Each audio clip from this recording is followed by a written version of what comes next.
welcome to CIO News. This is Afreen Khan, your host for the broadcast and head of operations at CIO News. I have along with me Mr. Amlan Singh, who is the head of operations customer success at IIFL Finance. Welcome, sir. Thank you. So, Mr. Singh, we know that there has been a shift in the overall BFSI sector in the last couple of years, particularly from the technology perspective. We've seen how, it from traditional banking or the traditional ways and methods of working, we now have moved to technological ways or probably advanced. Like, you have phone banking, you have mobile banking, etc. So, how has there been an impact in from probably, on the consumer front? Or also from the security front, if you'd like to throw some light on that. See, the technology has ever been evolving, whether it's in the BFSI space or any other space. Means if you look at the traditional banking mechanism where we used to take a checkbook, go to visit the branch and withdraw cash or deposit cash over there, update our passbooks and stuff, everything has changed to a phone now that you can. We are moving towards a technology where UPI based ATM withdrawals are also on the platter. BOB is the first one to go ahead and do that. So technology is a ever changing dynamics, and that is required for the human capital that of 140 crore people that we have in India. Imagine this entire financial inclusion based only on the brick and mortar branches. We will be bursted with branches all across. So digital turnaround was a requirement, is a requirement on a daily basis. In that space, there comes a mix of technology and finance, which is called fintech. Correct.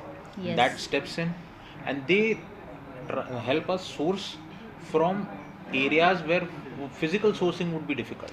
True. Customer Yes. sitting at its home, especially during the COVID time when it was a lockdown, it was practically not possible anyone to go ahead and visit a branch or even visit a shop nearby. Sitting at their home, using their mobile phones, using their laptops, desktops, whatever technology platform that they have, going ahead and approaching, reaching the lender, getting the loan that they require, Sanction. getting the Yes. money that they require, and beyond that, also servicing it digitally. Gone are the days when they used to sign a physical mandate. That mandate used to travel. The registration of that mandate used to take about Yes. 15 to 20 days, and if there was a slight difference, it would get rejected. The entire cycle begins from scratch all over again. Over here, through eNACH and other parameters, using your net banking platform, you go ahead and register the mandate. So that is how fintech has evolved. Comes But there was a slight, what you can say, setback when the RBI circular of September 2022 came in, where the FLDG model was eradicated by RBI. But the good news is yesterday's monetary policy, RBI has allowed the FLDG to a certain extent again. So that would again be a booster for the fintech industry, and take it forward from there. So, if you'd like to elaborate the FLDG, the piece there, because I'm not sure if everyone would be See, aware of it. the FLDG is the first loan default guarantee where the fintechs were taking the risk on the customer. So they were also sharing the risk along with NBFCs and banks. Okay.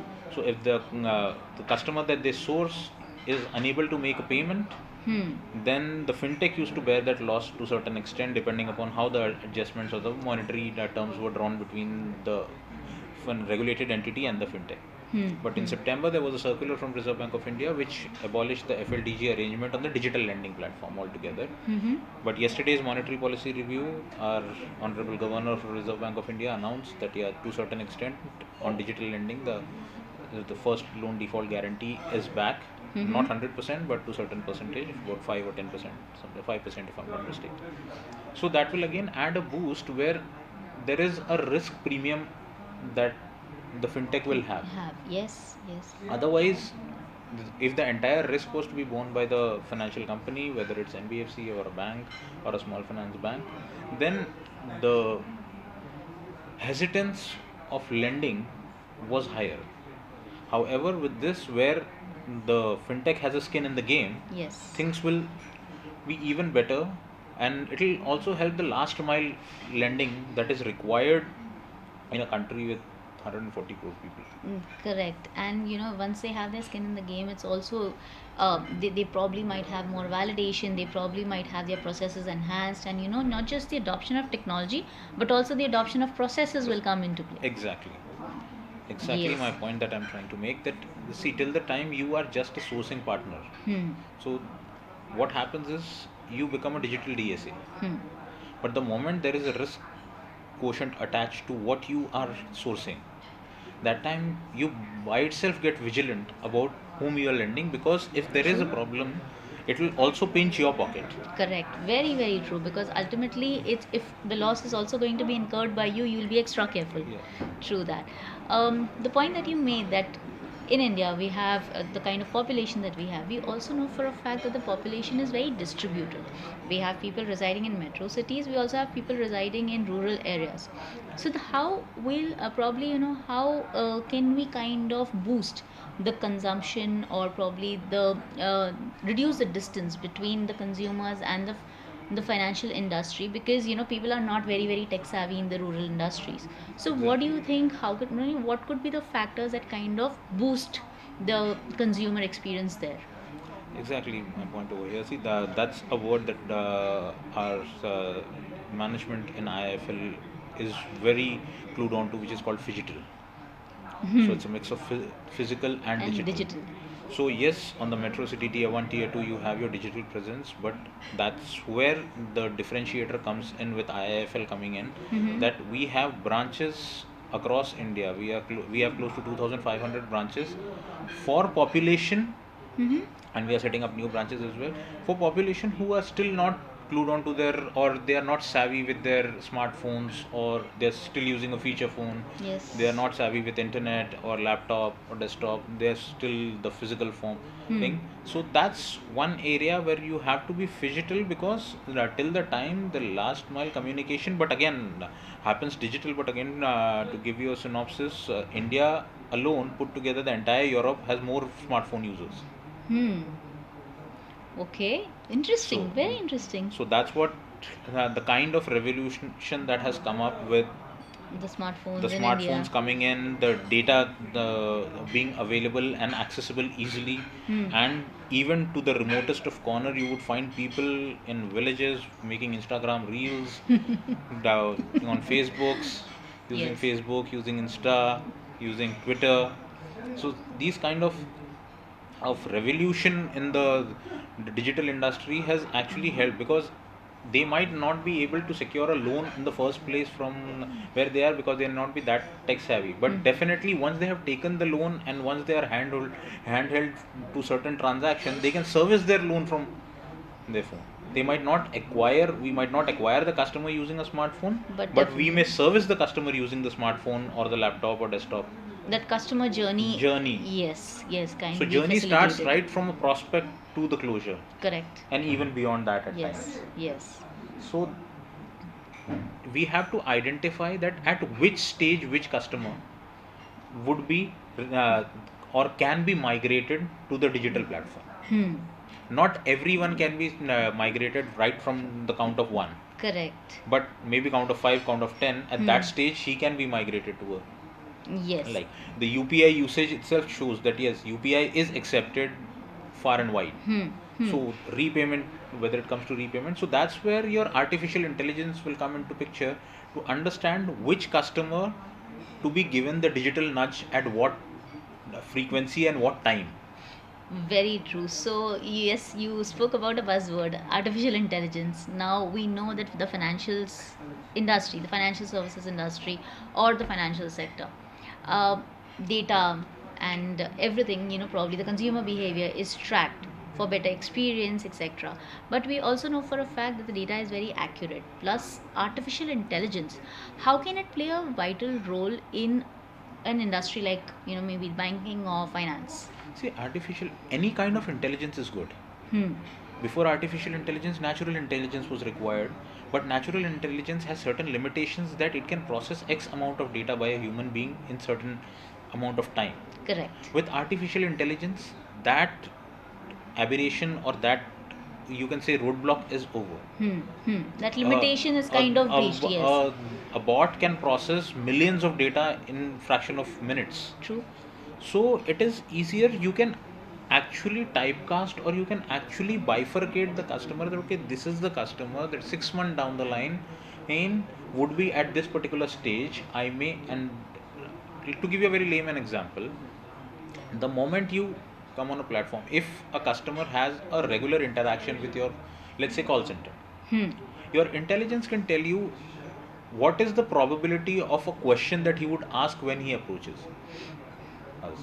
So Yes. you can put it in the FAQ that the moment this particular customer, let's say Amlan Singh, is calling his banker, which is XYZ bank, and asking for his balance in a month 5 times.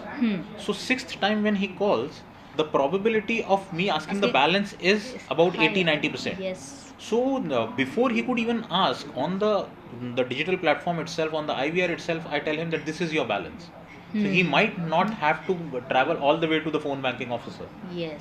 on Yes. that journey. So Yes. that's what the kind of customization which is possible basis artificial intelligence, because we can actually dice and slice each and every segment of customer, each and every requirement to the minutest detail, that okay, this customer, we can also say that okay, this customer calls between 12 to 1 every time. He Every has time. called between 12 to 1, so maybe on between 12 to 1 when he calls, or even if he's not calling, he's looking for this particular answer, I send him upfront. So he saves the time of calling someone, or he saves the time of going onto the app, logging Logging in. in and I know between 12 to 1 on every Wednesday or every Monday or every third day of the week or every fourth day, alternate day, he's doing this particular transaction. So I so give him a nudge on yes. that point in time that okay, this can be done without you even going there. Yes, and that's enhanced customer experience because you're Enhance customer experience. personalizing everything Everything. using artificial intelligence. Very true. Thank you so much for your inputs, Mr. Singh. And I just wanted to conclude the session just since you're here at the All Things BFSI Summit today. As a speaker, I hope you are aware that CIO News is holding a survey. Just and so, what specific trends do you anticipate will shape the future of BFSI and the fintech industry? See, the trend that we are looking at is there is a market which is still untapped, and humongous market which is still untapped, which is still out of financial inclusion. Let's say a kirana store in Reed somewhere, his revenue model would be 5 times higher than maybe a kirana store in Mumbai, but he's still out of the entire sector. Correct. So now it's all crowded in the metro. So what will revolutional, or what will be the next big revolution in the financial service space is tier 3 and tier 4 towns and villages. Tapping Those those particular market, areas. untapped market, because see, to be honest, there is, you cannot bring a new product in BFSI segment every day, but you have to get new customers New every day. customers. True. Yes. So you Yes. will have to stretch your boundaries where you can find new customers. In the metros, tier 1, tier 2 cities It's are all almost too crowded saturated. with too much Yes. of competition running around for every product that you have to offer. Correct. Correct.